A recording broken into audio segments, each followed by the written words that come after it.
Empezamos. La primera tertulia de hoy está dedicada al trastorno límite de personalidad. Quizá nunca hayan oído hablar de él porque no es tan conocido como otras enfermedades mentales. Según parece, afecta a un 2% de la población. Escuchen el testimonio de una madre, Marina Foret, luchadora incansable para que estos pacientes y sus familias sean comprendidos y atendidos correctamente.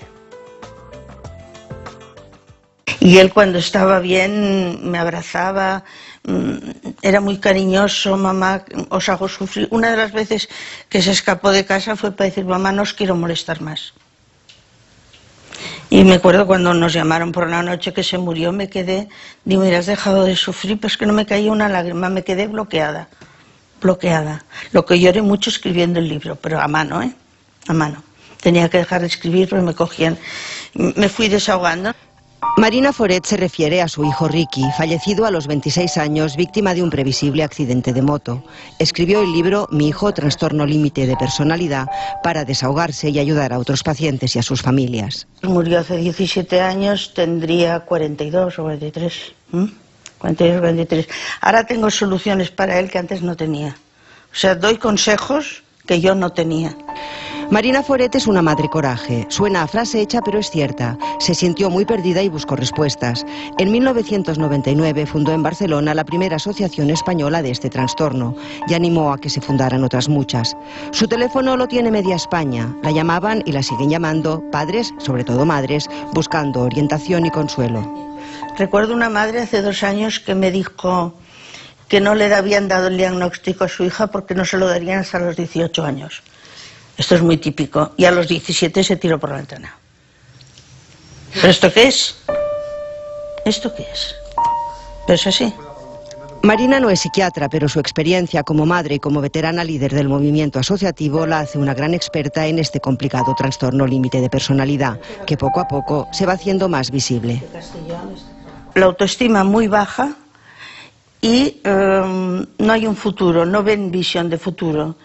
Hay unas características muy claras, que son impulsivos, están contentos y de repente están enfadadísimos, con unos rasgos de una ira incontrolada, porque dices, bueno, ¿y por qué? Pues no lo sé, porque no controlan emociones, no controlan los sentimientos. Entonces pueden tener adicciones pueden ser al sexo, al juego, a las drogas, al alcohol, a la comida, bulimia, anorexia. Hay muchos que empiezan con una fase de bulimia o de anorexia, que en el fondo es todo inseguridad. No quiere decir que tenga bulimia y anorexia tenga trastorno de personalidad, pero quiere decir que en ellos se mezcla todo, es como un diccionario de problemas mentales, ahí están todos. Y luego lo que es muy, muy importante, y esto también lo tuvo él, brotes psicóticos, o sea, un brote de esquizofrenia, un brote depresivo importante, un brote de esquizofrenia que lo tuve ingresado 20 días. Cuando tienen este problema, esta personalidad que les cambia, se relacionan con personas con un nivel inferior. Inferior en educación, en nivel social, en todo, porque así se sienten ellos más superiores, se sienten más seguros, son muy inseguros. Que la sociedad sea más abierta y más se informe de estas cosas y no critique a los padres sencillamente. ¿Entiendes? Que esto es muy duro. Para los padres es muy duro de pasar. Lo esconden incluso a la familia, porque claro, lo has educado mal, se lo das todo. Ahora se habla mucho más y os agradezco muchísimo el poder hablar de esto abiertamente a toda España. Ahora ya se sabe que es posible mantener a raya el trastorno límite de personalidad con un tratamiento adecuado, pero aún queda mucho por hacer para obtener un diagnóstico más rápido, para evitar que pacientes y padres vayan como una pelota de consulta en consulta, para romper muros de ignorancia, para que estas personas no solo sean escuchadas, sino también comprendidas.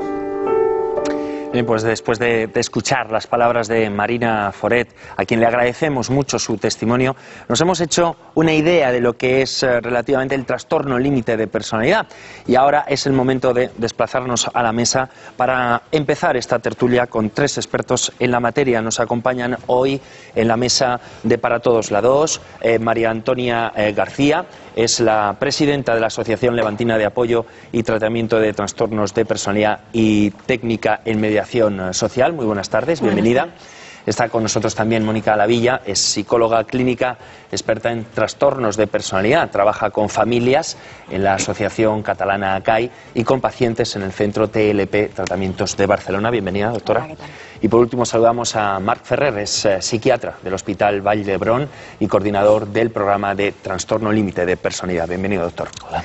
Bien, pues la primera cuestión es un poco para los dos doctores que nos acompañan en la mesa. Los pacientes de trastorno, con trastorno límite de personalidad, parece, ¿no?, que pueden tener muchas enfermedades mentales a la vez sin cumplir todos los criterios diagnósticos de cada uno de ellas. ¿Qué exactamente, qué les pasa? Bueno, la característica más evidente que que enseguida veremos es que son personas con una gran inestabilidad en varios ámbitos. Una inestabilidad muy marcada que hace que vayan a los extremos en fracciones de segundo. Por lo tanto, tú verás una persona que puede defender una postura y a los 5 minutos defender otra, puede estar triste y al rato puede estar alegre, es decir, en los extremos, personas muy variables y en los extremos. Esto tiene que ver, y luego quizá lo podremos explicar un poco más, con un sistema nervioso muy reactivo que les hace muy vulnerables a que cualquier estímulo provoca en ellos una reacción muy intensa. Entonces, la segunda característica, digamos, de esta, además de la inestabilidad, sería la intensidad de sus emociones, que son en blanco y negro. Y por lo tanto, hay una metáfora que dice que tratar con ellos sería como andar sobre cáscaras de huevo, porque no sabes nunca cómo van a reaccionar. Pero detrás de esto, y quizás la parte más importante, hay un problema de identidad. Una identidad que no se ha construido a la edad que ya se debería de haber construido. Hay una identidad que es inestable, un sentido del quién soy, qué hago, qué me pasa, muy inestable, que lo que provoca es un gran sufrimiento, que es lo que no se ve detrás de toda esa aparatosidad, no se ve el sufrimiento tan grande que tienen y que les lleva muchas veces a entrar en conductas un poco para compensar ese sufrimiento y ese malestar, como podría ser el comer en exceso, como podría ser abusar de sustancias, tener promiscuidad sexual, etcétera, etcétera. Doctor Ferrer. Sí, en este sentido, lo que comentabas antes de que pueda parecer que puedan tener distintas enfermedades, muchas veces es así, sufren de distintas enfermedades, es decir, uno de los aspectos... Todas mentales, ¿no, doctor? Mentales y no mentales. Son pacientes pues que en cuanto están sometidos a situaciones de riesgo, pues en el tema, por ejemplo, de las relaciones sexuales, puede haber una promiscuidad sexual, no calculan las consecuencias de sus actos, con lo cual pues es relativamente habitual encontrar enfermedades de transmisión sexual, entre los cuales pues podemos encontrar el SIDA, por ejemplo, ¿no? Porque no toman protecciones de manera adecuada. Y muchas de estas conductas obedecen, como comentaba Mónica antes, a situaciones de frustración y que ellos buscan, pues, compensar este malestar intenso, pues por ejemplo, llevando a cabo relaciones sexuales con distintas personas, buscando el apoyo, el sentirse valoradas, etcétera. Con lo cual, evidentemente, pueden presentarse este tipo de enfermedades o este tipo de situaciones, ¿no? Hay otras enfermedades psiquiátricas que es habitual encontrar en estos pacientes. Fíjese que es una enfermedad que evoluciona a lo largo de la vida. Es una enfermedad... Antes lo comentaba la señora Foret, casos que no los diagnosticaban hasta los 18 años, ¿no? Bueno, hoy en día todos tenemos claro que el TLP no es que sea una enfermedad que se pueda diagnosticar en el adolescente, sino que es una enfermedad del adolescente, ¿no?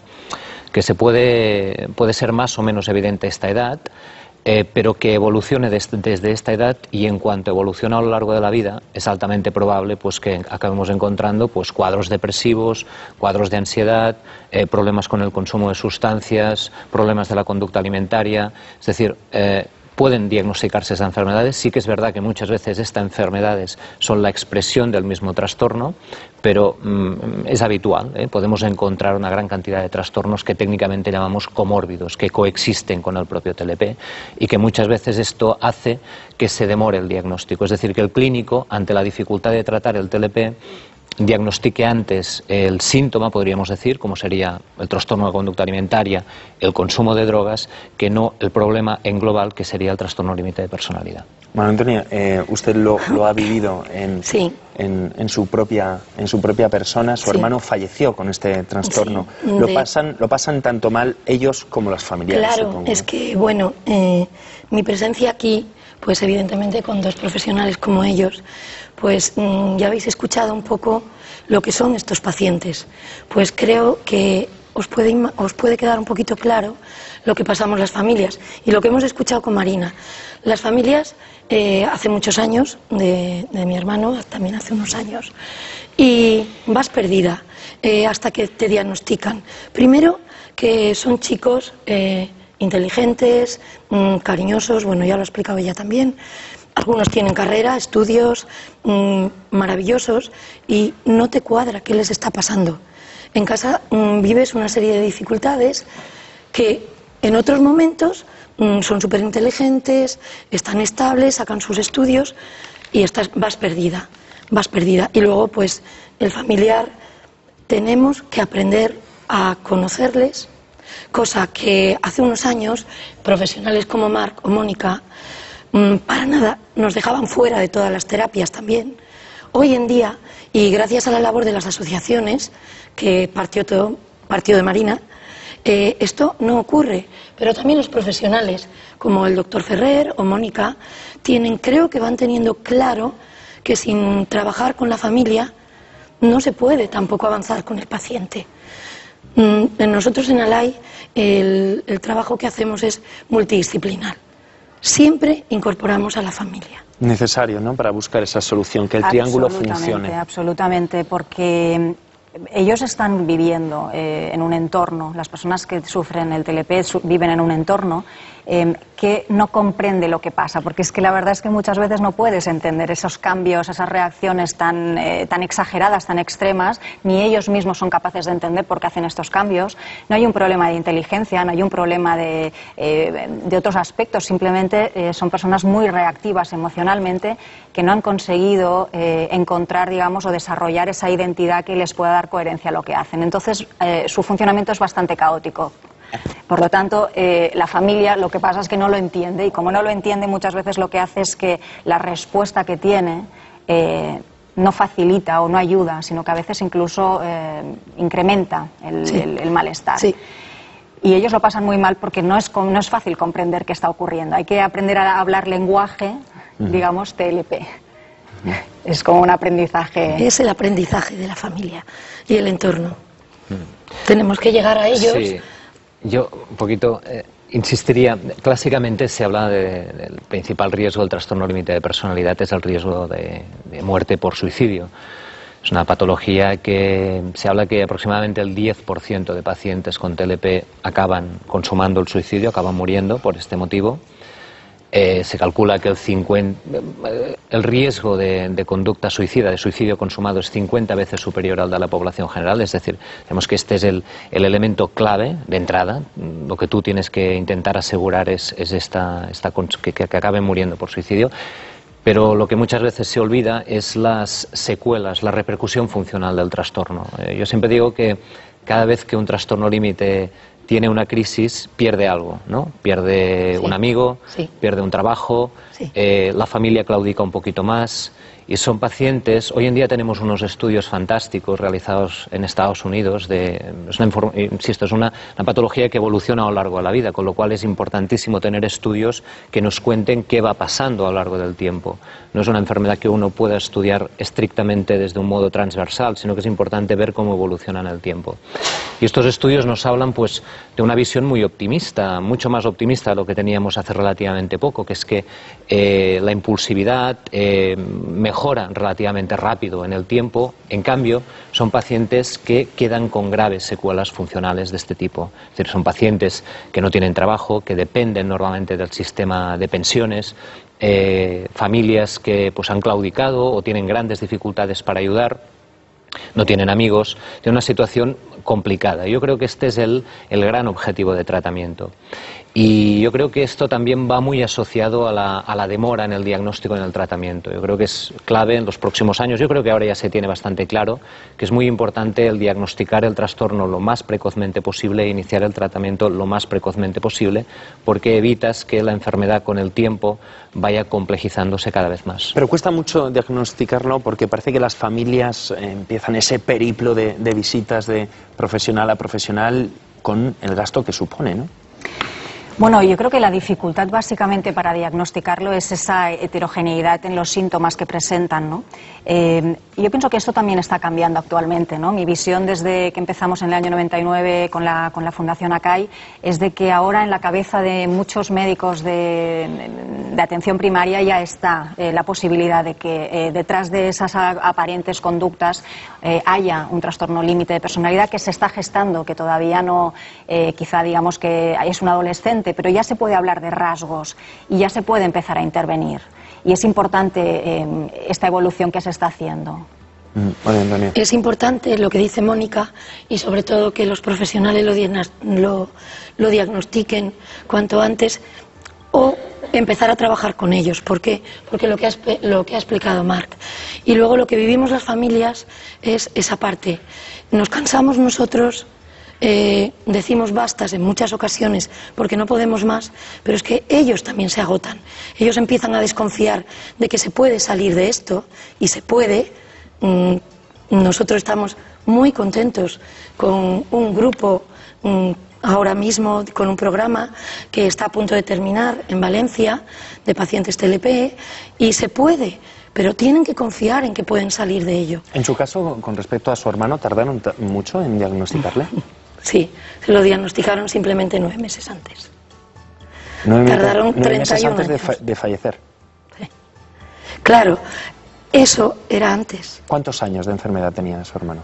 Pues desde que yo recuerdo, desde los 9-10 años, ya he recordado todo lo que estoy viviendo ahora con otros pacientes. Afortunadamente, doctor Ferrer, las cosas están cambiando. Claro. Están cambiando. Yo creo que todavía tenemos que reunir más evidencia científica, tenemos que investigar más sobre el trastorno para poder esclarecer, tener claro cuáles son los signos precoces de la enfermedad, incluso cuáles son aquellos indicadores en la infancia incluso que puedan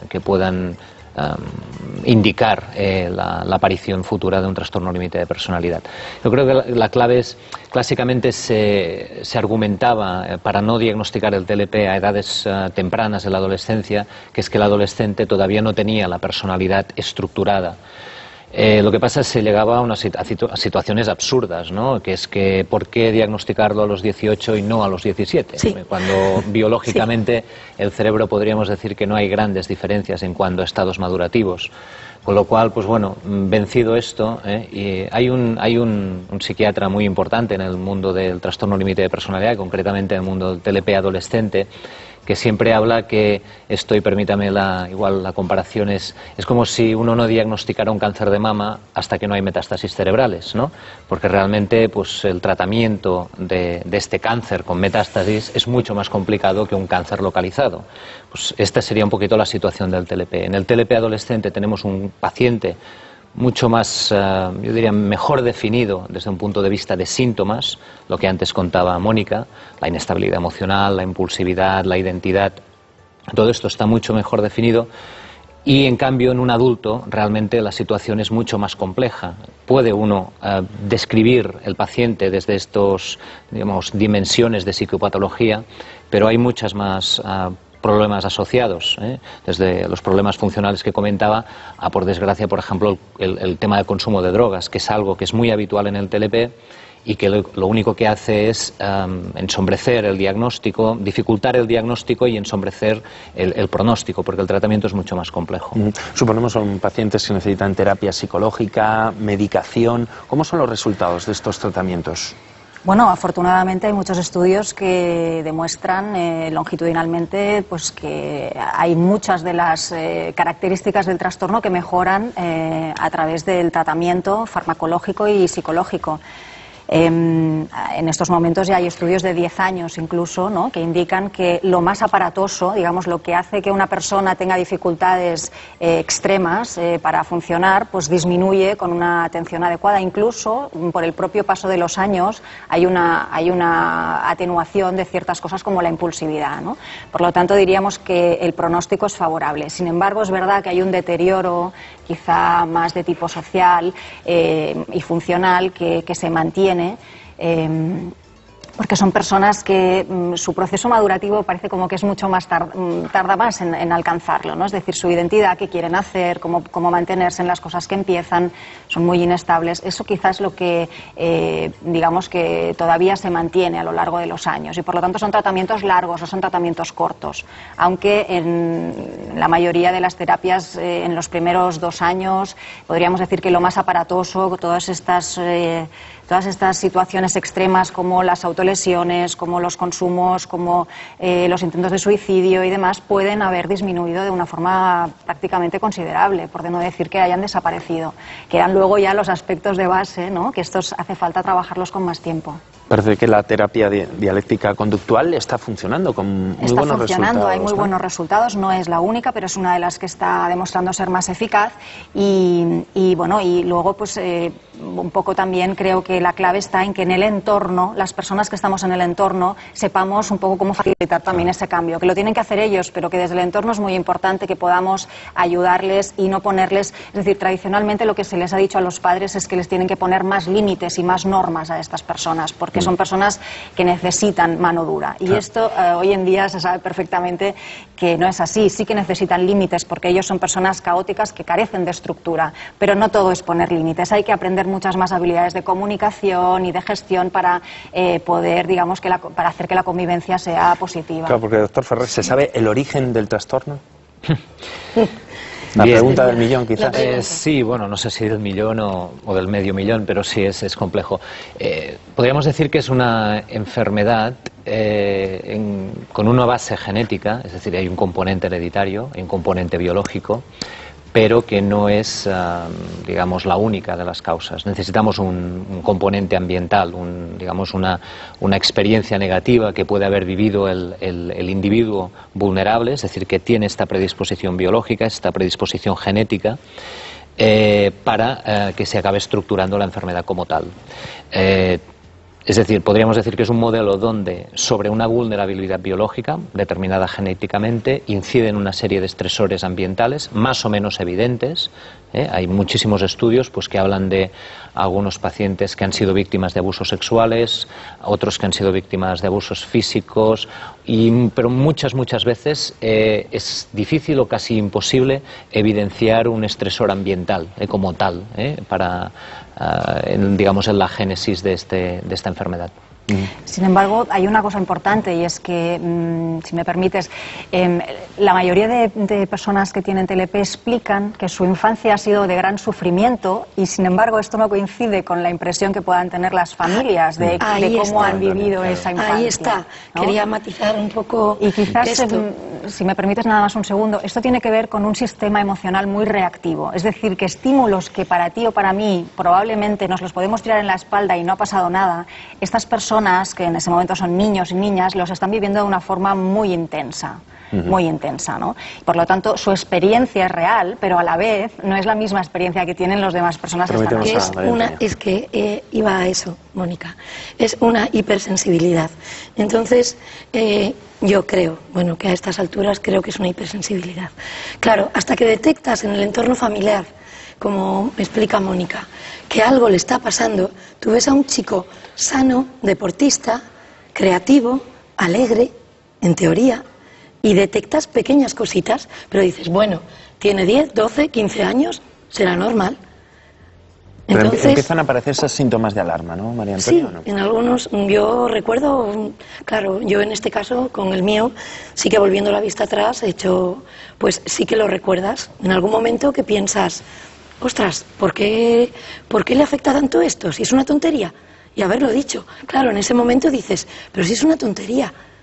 Y no le das mayor importancia. Pero luego a la larga de los años dice, todo esto ya tenía tanto que ver con lo que hemos visto después. ¿Se podía haber prevenido, por ejemplo, de alguna manera? Claro, a mí no me gusta poner, o sea, caso por caso, porque lo que es la experiencia de Alay son 10 años ya.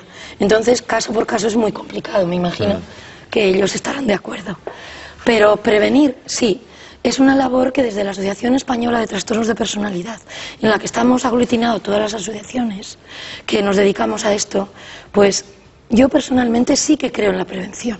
Sobre todo en que ellos podamos tener acceso a tratamientos antes, a que las familias podamos tener acceso a asociaciones o a profesionales que digan, oye, me está ocurriendo esto, y al menos descartemos de decir, esto es, mira, una adolescencia.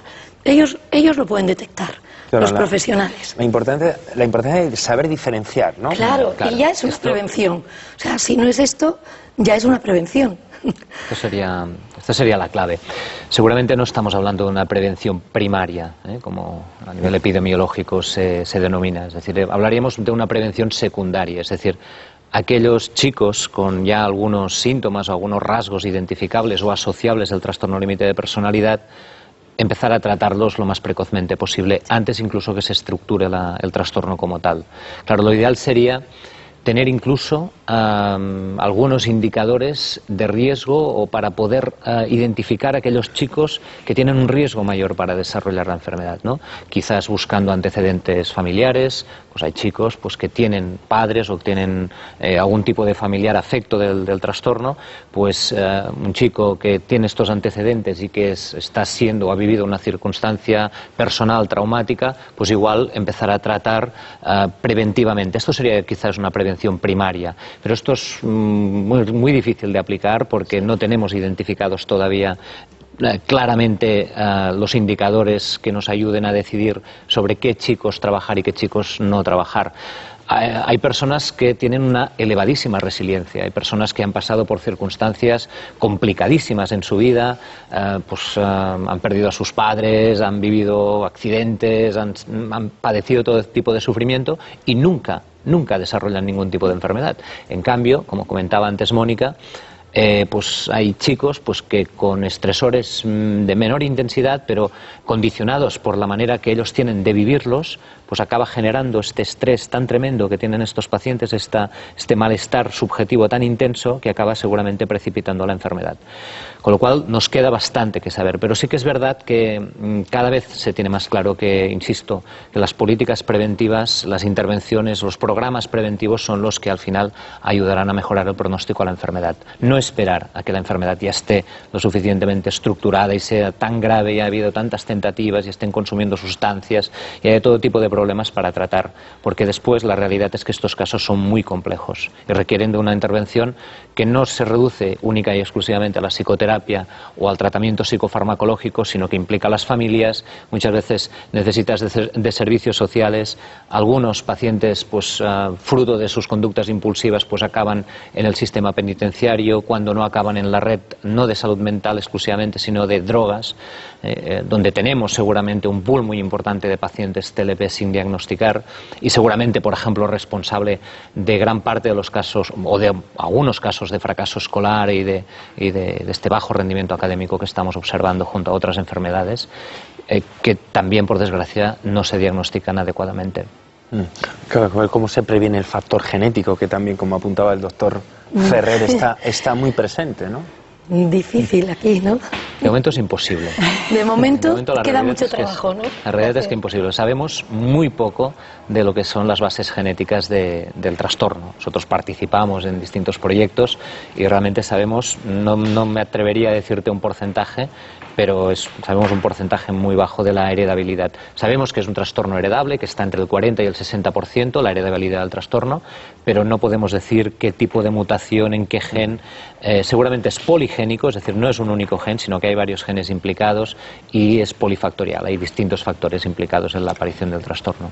Bueno, actualmente hay un portal en internet, sinlimite.net, han visto el nombre en la pantalla, que puede servir de orientación si hay alguien interesado, ya lo saben. Allí encontrarán las asociaciones que hay en toda España e informaciones variadas y amplias. Bueno, pues aquí lo tenemos que dejar. Muchísimas gracias a los tres por la visita. Gracias. Y bueno, pues haber arrojado un poquito de luz a este complicado trastorno del límite de personalidad. Gracias a los tres. Muchas gracias. Bien, pues seguimos.